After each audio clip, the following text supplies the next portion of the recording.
Bom, muito prazer, que eu vou chamar agora a composição da primeira mesa, que vai discutir questões relacionadas à raça, a presença dessa temática nas animações, compostas por Wagner Dornelles e Jaqueline Costa. E, enfim, sem mais delongas, vamos dar continuidade. Eu quero chamar agora o Wagner Dornelles para apresentar seu trabalho. Wagner, tá por aí? Tô sim. Oi, Boa gente, boa tarde. tarde. Então, vamos lá. Então, esse trabalho, basicamente, ele surgiu, né, a partir do anúncio da Disney, né, da plataforma de streaming da Disney, sobre a forma que eles iriam tratar as animações ou os produtos que eles fossem disponibilizar na plataforma que tivesse algum tipo de conteúdo sensível, que tivesse o caso de racismo, até mesmo machismo e tudo mais. E a partir disso, o que eu trabalho, o que eu penso desde já do mestrado, e hoje em dia ainda continuo debatendo um pouco nisso, né? Eu penso muito como que a ficção ela tem a ver também com uma certa memória coletiva, e como isso está relacionado também na forma que a gente retrata um determinado período histórico. Quando eu fui analisar as animações, pegando no início do século passado, muito que eu pude observar eram representações extremamente hostis e ruralizadas nos Estados Unidos. Essas representações, especificamente, elas têm um motivo e um lugar, né, para elas acontecerem. São vários arquétipos, né, são várias estruturas e modelos em cima disso. Eu vou trabalhar com vocês só 4 modelos para a gente ver, basicamente, como que isso começou, como que isso circulou nas animações e como isso tem sido tratado agora, tá bom? E aí, assim, esse é bem objetivo, né? Pensar nesses arquétipos racistas e como que as plataformas de streaming estão pensando isso hoje. A gente teve um caso recente que é importante de destacar, que foi do filme Vento Levou, agora no HBO Max também, que vai ser retirado do catálogo depois de acusação de racismo. Isso também é muito interessante para a gente problematizar, né? Então, o objetivo é basicamente esse, né? É entender esses arquétipos da representação racial e como isso tem sido trabalhado no streaming. Eu estou pensando nessa temática como um futuro artigo, então a ideia seria um mapeamento mais completo desses arquétipos, né? E uma problematização das soluções das empresas hoje em dia, porque quando a gente vai falar sobre raça, a raça no início do século XX ela era um conceito trabalhado de uma determinada maneira, e hoje, a partir do desenvolvimento de vários debates, do protagonismo negro, de uma série de outras coisas, a gente tem uma outra configuração do modelo de raça e do pensamento em torno da raça, né? Tem coisas hoje que não são cabíveis de você colocar num filme, por exemplo. Eu só vou pedir muitas desculpas, mas a minha voz está quase indo embora, mas a gente segura nas mãos de Deus e vai. Então, eu estou usando um conceito aqui de uma professora recém-cancelada, que é a Lilia Schwartz, que ela criticou o filme da Beyoncé, então ela foi cancelada, mas essa síntese que ela faz sobre a ideia de raça na diretriz que eu estou pretendendo pegar, eu acho muito boa, porque a raça, a partir desse modelo que a gente vai discutir agora, ele não é um modelo tão ligado a uma questão de celebração cultural, e sim de uma organização social pela cor, né, basicamente.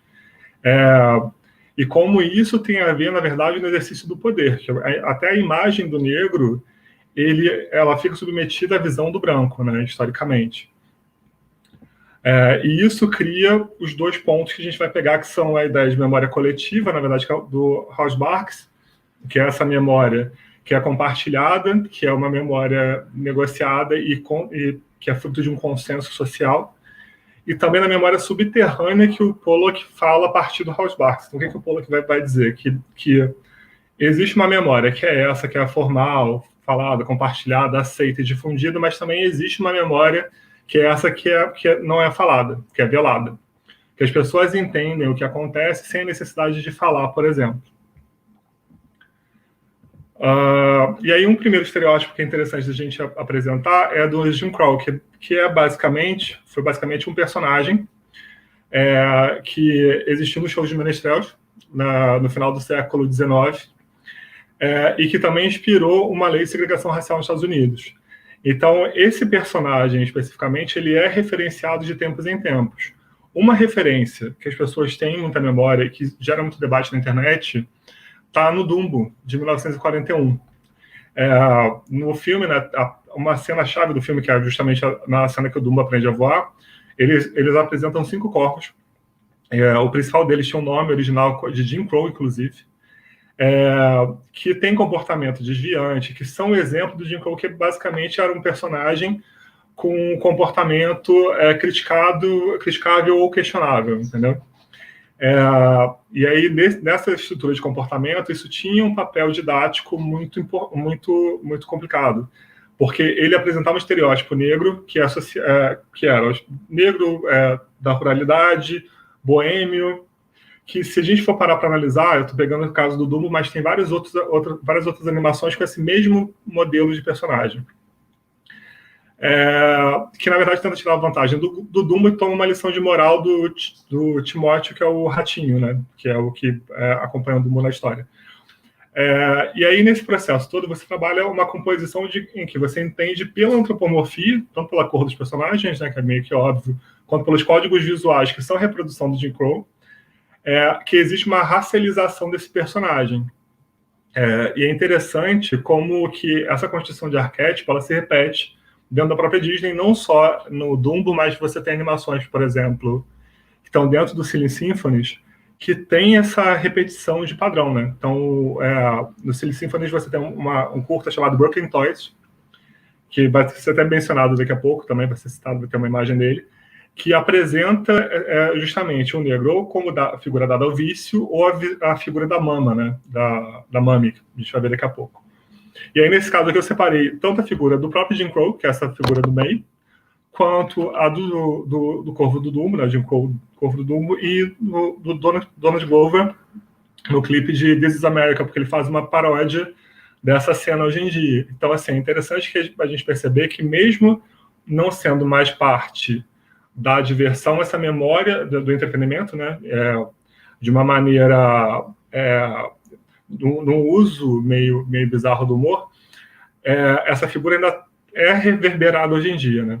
E aí, inclusive, antes do lançamento da plataforma de streaming da Disney, houve um debate em torno do lançamento do Dumbo, se a cena iria ser cortada ou não. E numa primeira entrevista, o Bob Iger, que é o CEO da Disney, ele disse que iria cortar a cena, só que no final das contas eles desistiram. Daqui a pouco a gente apresenta o desdobramento disso. Uma outra figura é a Mami, né? Que eu trouxe uma imagem que talvez não seja tanto da memória de vocês, mas é interessante pensar porque essa figura remete a Tom e Jerry, inclusive, na década de 40 para 50. E, curiosamente, a gente não vê o rosto da empregada, mas a gente entende, obviamente, qual é a cor da empregada e qual figura que ela reproduz, né? A gente teve essa figura como uma espécie de propaganda, porque o que aconteceu, basicamente, né, dá para fazer um paralelo, inclusive, com o Brasil. Nos Estados Unidos, eles tiveram uma propaganda pró-manutenção do regime escravocrata, talvez no mesmo molde que a gente teve no Brasil com o Gilberto Freire, que o Gilberto tem um livro chamado Casa Grande Senzala. Casa Grande Senzala é um livro que é o livro que fala sobre democracia racial, que inclusive a Jaque até mencionou esse conceito, né? Só que esse livro, na verdade, ele é uma bela propaganda para a manutenção do Estado escravocrata. Então, ele vai falar sobre a manutenção de uma certa harmonia no regime escravocrata.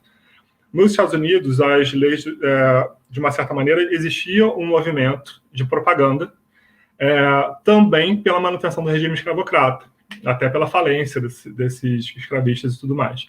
E aí a figura da Mami, né? Ela é central nisso, porque ela é uma escrava que é cozinheira, é doméstica, é da família, ao mesmo tempo é acolhedora e está junto ali da rotina da família. Então, o que aconteceu justamente nas animações entre décadas de 30 e décadas de 40. Você tem muita reprodução dessa imagem, que, na verdade, é uma propaganda ideológica, muito clara, né? Essa imagem, inclusive, ela é muito criticada hoje, mas a gente tem no Brasil, no sítio do Pica-Pau Amarelo, por exemplo. Essa mesma memória. E aí, recentemente, no caso do irmão do Jor-El, não sei se vocês estão reconhecendo a Rose, que é a empregada da casa do irmão do Jor-El, ela era uma empregada negra, mas foi modificada para a TV justamente por essa problemática, né? E aí é muito interessante pensar que ela é um degrau de humor, mas que não fala, só interage, realmente as piadas partem dela ali, mas sem muita ação na trama. Isso tem muito a ver também com essa reprodução com essa representação negra nas animações, né? Outra figura que é muito recorrente é o Uncle Tom, que é um personagem que ele tem um cunho pejorativo, né? Ele tem essa veia pastoral, tipo, ele é a pessoa conciliadora, basicamente uma espécie de Morgan Freeman nas histórias, que ele é o que dá a lição de moral no negro sobre ser negro e, de uma certa maneira, é condescendente com o branco. Que originalmente ele não tinha esse olhar tão negativo em torno dele, mas com a história essa percepção foi modificada. Inclusive, a gente tem essa imagem dele sendo reproduzida no Canção do Sul, né, que é um filme da Disney que é basicamente que foi banido. Ele é um filme que ele tem uma coletânea de animações intercaladas por uma sequência de live action. E essas animações são narrações do tio Remus, na verdade, que é o paralelo, né? E aí tio Remus, ele apresenta toda uma narrativa, toda a história de vários personagens fantásticos e tudo mais, por um menininho branco que está com os pais em processo de separação. Essa figura do tio Remus, como uma pessoa de idade negra, calma e tranquila, ela tem na verdade, ela se choca com a percepção de que a expectativa de vida do negro estadunidense nesse mesmo período, que é da Reconstituição, né, que eles botam no filme, era de 30 anos de idade. Então, você ter no imaginário a figura de um negro velho, nesse período, muda um pouco a percepção em torno dos fatos históricos. E aí eu coloquei uma cena que eu acho muito emblemática, que é do filme do Tarantino, do Django Livre, o personagem do Samuel Jackson, que agora eu esqueci o nome, mas que ele tem essa relação, só que no filme Tarantino, obviamente, ele colocou isso de forma perversa. Então, é um personagem que acaba extrapolando e realmente traindo os negros o tempo inteiro e defendendo os brancos até o ponto que ele realmente morre no final do filme. Desculpa pelo spoiler, involuntário. Outra é a mulher negra estressada, né, irritada, que é um estereótipo muito interessante porque a gente vê ele acontecendo hoje, ainda, no audiovisual. Inclusive, peguei 2 exemplos recentes, né? Eu peguei Os Incríveis, porque tem uma cena que é do Gelado, na hora que ele vai procurar a roupa dele, que a esposa do Gelado não aparece na tela, mas ela constrói todo esse estereótipo só na prosódia e na fala. E da Rochelle, que eu acho que é o exemplo mais clássico do que seria esse estereótipo, né? E aí o que acontece? A gente tem outros estereótipos. A gente tem o estereótipo da hipersexualização da mulher negra. Então, existe um filme que está disponível no YouTube, que o nome é Preta de Carvão e os Sete Anões, que é uma animação da Warner Bros., inclusive, que narra a história da Branca de Neve como se ela fosse negra. E é extremamente ofensiva. E nessa animação, especificamente, você condensa todas essas percepções, né? Inclusive a da própria Branca de Neve, que ela é extremamente curvilínea, extremamente sexualizada, e aí tem esse estereótipo da mulher negra também como uma figura disponível para sexo, né? Que também pode ser trabalhado. Que assim, ao todo são quase 10 arquétipos, alguns mais recorrentes, outros nem tanto, alguns mais facilmente reconhecíveis, outros nem tanto. Mas é interessante a gente pensar que, na verdade, os arquétipos que eram muito fechados na década de 30, 40 e 50, hoje em dia eles aparecem de maneira mais diluída e de uma certa forma, como eu posso dizer, um pouco mais sutis. Você tem ainda a reprodução de determinadas coisas, mas tem outras formas. Assim como nos anos 60, com a tensão racial que vinha acontecendo, os estúdios de animação optaram por utilizar muitos animais nas animações, nas produções de animação. Então você tinha muitas animações com personagens antropomórficos. E a Adriana, inclusive, está com um artigo sobre isso que que vai virar uma apresentação na Compós. E depois, quando estiver liberado, a gente pode disponibilizar. Mas aí, falando agora da plataforma do Disney Plus, o que aconteceu foi basicamente o seguinte: o serviço de streaming ele condensa todas as produções da Disney, incluindo as animações feitas pelo estúdio, as animações feitas pela Pixar, os filmes da Fox, os filmes da Marvel e tudo mais. Sendo que, nessa vastidão de catálogo, e pelo tempo compreendido desse catálogo, obviamente você teria conteúdos datados. Um primeiro posicionamento da Disney sobre esses conteúdos, quando eles foram criticados, foi um posicionamento oficial, destacando que haveria edição, assim como eles sempre fizeram. Então, por exemplo, Canção do Sul, que é um filme com um teor muito racista, foi basicamente fragmentado em vários curtas-metragens com as partes que são menos polêmicas. E aí a história do tio Remus, né, que seria o fio condutor da narrativa toda, foi totalmente esquecido. Isso foi feito em outras animações, como o Fantasia, também, em 1940, que você tem uma sequência de Sinfonia Pastoral, o nome da sequência, que tinha uma centauro negra, que tinha todo o comportamento de escrava, que foi completamente cortado, e o interessante de pensar é que o papel dela na narrativa era tão descartável que ela foi cortada do quadro, e isso não significou perda na narrativa, e isso acontece de tempos em tempos. A gente tem uma reedição, principalmente a partir de estereótipos racistas, né? A Disney já foi acusada, por exemplo, de racismo em relação ao Aladdin, por causa de letra de música, a Princesa e o Sapo e outros pontos. Mas aí, nesse primeiro momento, a gente vai tratar um pouco essas narrativas que estão sendo editadas, mas que têm realmente peso histórico maior, né? E aí esse é um ponto interessante, porque em vez de fazer edição dos conteúdos, o que a Disney se dispôs a fazer? A colocar um aviso sobre conteúdo basicamente datado culturalmente. Então, eles dão a desculpa de que o conteúdo, ele, na verdade, ele não foi editado, mas ele segue parâmetros, os padrões originais, que não foram alterados nem atualizados. E aí um ponto que é interessante é que, na verdade, eles tiveram a questão com o Dumbo, né, mas também tem outras situações de racismo que são tratadas. Então, o racismo contra os orientais, por exemplo, é uma temática recorrente também, e que estão sendo analisados de alguma maneira. Só que, nesse sentido, é interessante a gente pensar que essa representação estereotipada e racista, ela já foi exibida no primeiro momento e já gerou lucro para o estúdio no primeiro momento. Só que quando você já tem todo o desenvolvimento de um debate e, novamente, consegue lucrar com esse mesmo conteúdo, isso representa uma necessidade de pensamento nesse exato momento, né?